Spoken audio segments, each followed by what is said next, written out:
জীবনে অনেক হারামি দেখেছি, কিন্তু আপনার মতো এক পিসও দেখিনি। এই যে সাদা ধুতি পাঞ্জাবি পরে মন্ত্রী হয়ে হিল্লি দিল্লি ঘুরে বেড়াচ্ছেন, কার জন্যে? আমার জন্যে, এই বিন্দুবাসীর জন্যে। ভোটের সময় বুথের সামনে বোমা ফেলে ছাপ্পা মেরে আমার ছেলেরা 60% ভোট আপনার পকেটে ঢুকিয়ে দিয়েছিল। তারপর আপনি জিতেছিলেন, তারপর আপনি মন্ত্রী হয়েছেন।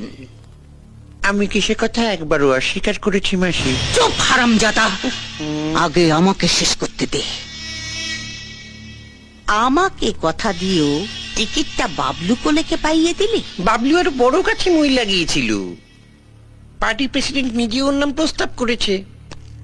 তবে আমিও বলে দিয়েছি, কর্পোরেশনের মেয়র কিন্তু মাসিকেই করতে হবে।